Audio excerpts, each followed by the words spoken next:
So, over the years, I've gained work experience through different establishments. I'm talking fast food, retail, tutoring, even mentoring, and now ABA services. Now, although each of these fields do ask something different of you and provide unique experiences, there's one thing that tends to stay pretty much the same no matter where you work.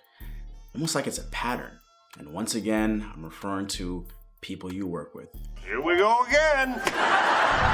Now, in my last video, I mentioned that if you have any work experience, you're bound to have come across people that make it hard to work. And I briefly went over 3 different archetypes of coworkers that you might come across and that you should look out for. The following, which include the snitch, supervisor that's always asking you to do something, and the two-faced person. And believe it or not, they ain't the only coworkers you gotta work for. So that's why in this video, I'm gonna go over 5 types of coworkers I cannot stand. Well, what are we waiting for? The first types of coworkers that I cannot stand, we got the OG. The qualifications for landing such a title requires you to be at least a millennial, probably 10 or plus years of experience at the job, and nothing really else going on. Now, don't get me wrong, I met some cool OGs over my time.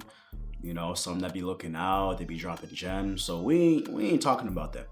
The ones we are talking about though, are the ones that just be lame as hell, play by the book, and just hate to see anyone finesse the system. The same system that they're slaves to and doesn't even care about them. They'll snitch on you the first chance they get, but act like y'all still cool.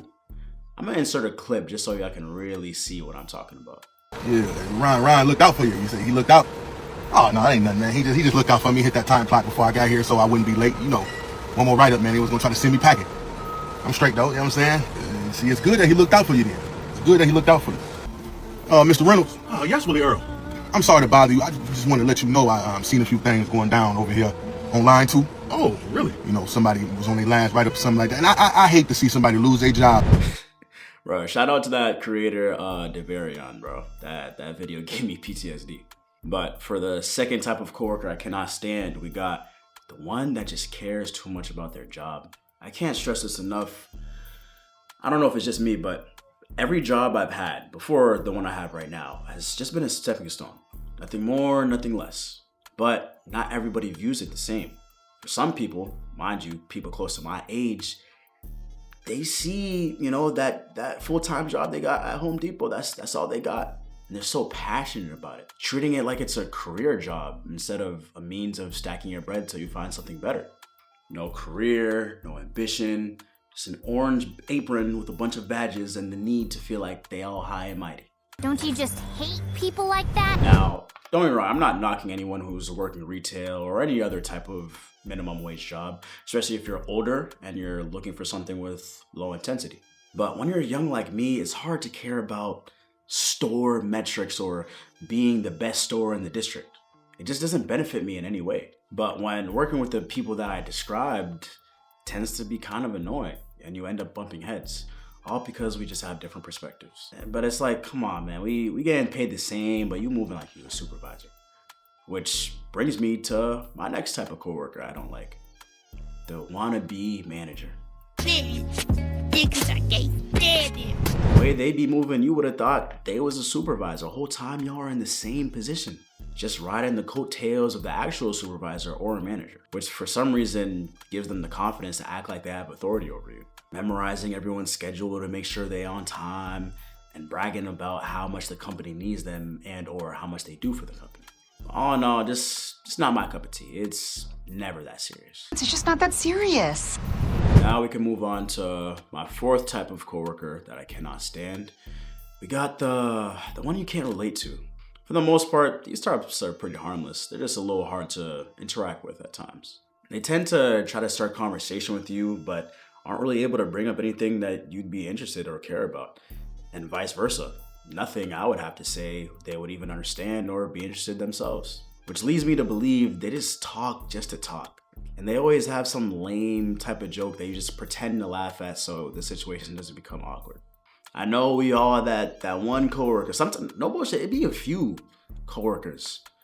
A lot of the times it'd be the ones that's like, they be like late 20s, early 30s. They just be yapping. But to be honest, I don't really have much else to say about them. Like I said, pretty harmless, just a little annoying. We just live in different worlds, probably due to circumstances and environments, and in my eyes, there's just nothing to talk about. Is that so? But last but not least, for my fifth and final coworker that I cannot stand, we got the awkward/weird one. These type usually lack social awareness and can't catch on to social cues. There would be times where I'd be talking to one of my boys from work about some sensitive information, and there would be someone who would try to butt into the conversation. Mind you, this is not a person that we would regularly talk to or share any outside information with. We weren't comfortable talking to him about anything outside of work, let alone talk to him about anything in general. We just weren't cool like that. But as I said, they would try to, insert themselves in the conversation. And even when we try to redirect the convo to something else or just dead the conversation in general, they still find a way to try to keep it going, and they just make the whole situation awkward. They just aren't getting the hint, basically. What I think is the root cause of this is they probably just think you're cool, right? But they don't have the social skills to be able to interact with you properly. And they probably just have a vibe to them or certain tendencies that would deter you from being their friend anyway. So all in all, just not really the type of people you want to be around all the time. Feel you on that one, dog.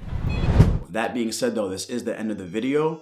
Let me know in the comments, I know for a fact y'all have ran into at least one of these archetypes. So I'm interested in hearing your stories, which one you think is the worst, and yeah. Like, subscribe, share with your peoples, and tune in for what I have next.